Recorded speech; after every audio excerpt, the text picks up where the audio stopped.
was your response to the pandemic?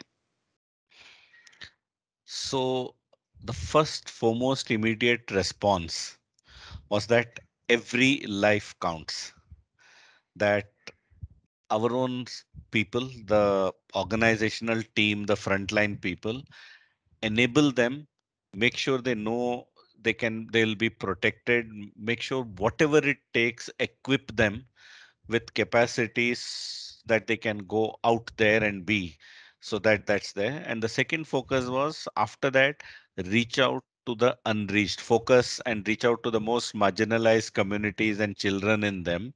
Past disasters and pandemics have taught us that during such stress conditions, people in the margins diminish further from the public sight. Their own challenges and other existential issues come up. So we make sure that we reach out and we make a whole plan elaborately around it. And first and foremost is we traditionally we are a structured organization, structured for various roles, functions.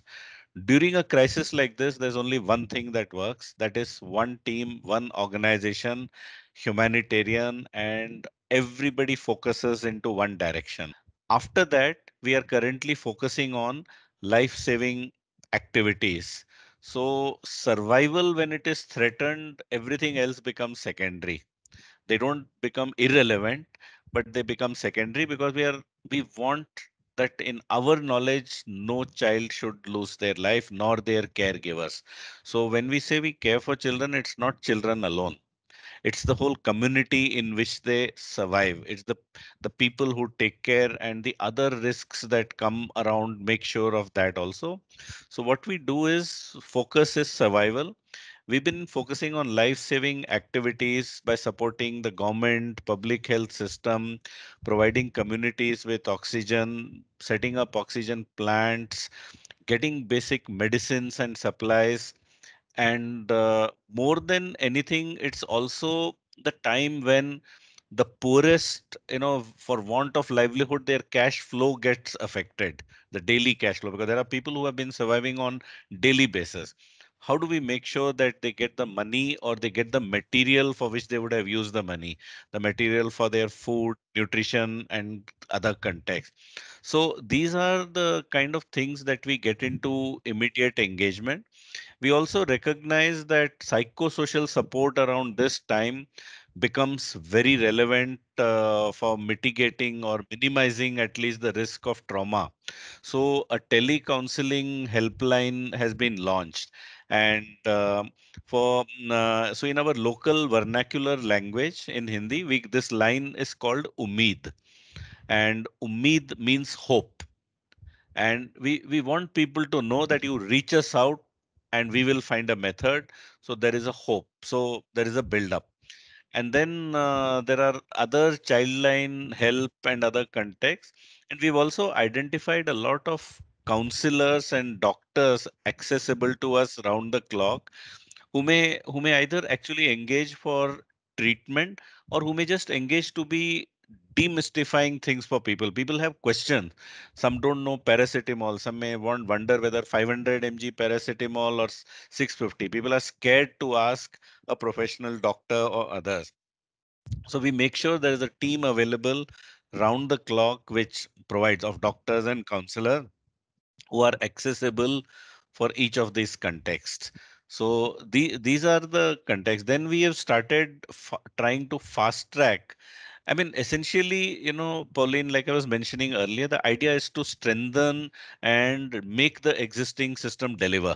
So, for instance, vaccine is one of the major contexts.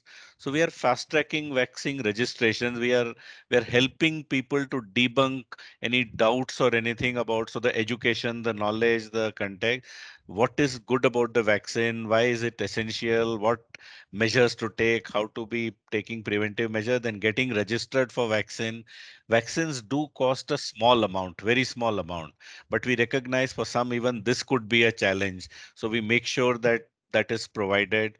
Then we make sure that in the process of going out to a place to get vaccine and come back, protective hygiene and care is taken. So it's like a end to end engagement. And in this engagement, we also make sure that we don't duplicate or replace anybody else's work. So if there are existing organizations in that area, if there is government and others, we make sure that we are all on a collaborative platform. And from there, there is also an immediate sense, there is a drastic change in lifestyle of people. I mean, when I say lifestyle from a children perspective, what I mean is schools are closed. So when we talk of the poorest in the communities, schools used to be an access to a public free space, free play, exchanging social context with other. 8 to 10 hours of day went there. Those 8 to 10 hours now are confined at home. And what we call home is a few square feet where 7, 8, 10 people stay together, and they share certain public toilets, public hygiene facility, and convenience. So there is an extra 8 hours added because the school is cold. They used to get midday meal nutrition at school. That is half the nutrition they used to get access to. They don't.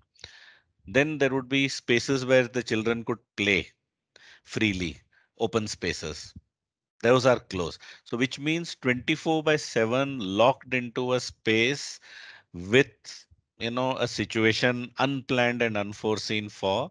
So we've been trying to reach in terms of psychosocial assessment as to what kind of counseling could be required and what kind of ideas of engagement with them to be required in the middle term. So education has taken a different meaning, online education and context.